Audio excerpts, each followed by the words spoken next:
peaceful po ngayon dito sa UP. Kaya gusto ko din dito mag-run. Kasi nakakasawa na sa BGC. Lagi na lang. Tapos sira yung GPS dun eh. Ang bilis ng pace mo doon. Ang ganda ng GPS dito. May time na bumababa kami ng 4. Biglang tumatalon. Naglalakad lang. Oo. Ayun. Tapos ang ganda ng weather today. Hindi umulan, pero masarap yung pizza. Sobrang. Si ate, naka-Chinese. From head to toe. Ang aming sponsors, oy, taray model. Model na model. Chinese Ayan na yung mga model. Batang Coffee. Thank you, New Balance. Ganda naman ng shoes mo. Anong model ng New Balance yan? Fresh foam, beacon shoes. Oh, kamusta naman? Okay naman siya pang long siya run? pang, long run, easy, malambot siya.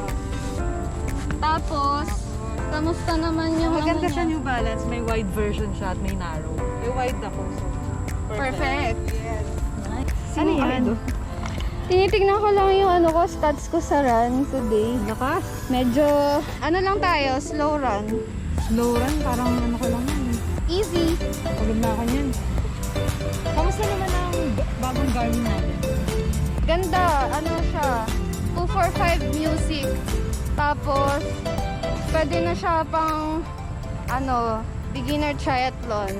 Kasi, meron siyang run, bike, pool swim, and other activities. Pwede din. Nice. Para siyang smaller version ng 945 ko. Maganda na rin yung battery. Kasi kanina nag-bike pa ako, tapos nag-run. Pero From? nag-bike ako from Taguig to dito sa UP. Wow. Tapos Tapos nag 10K run. 10K run. Pero yung battery niya, 76. From 100. Oh, from full charge. Pwede 76. na pang pang 70.3 yan ah.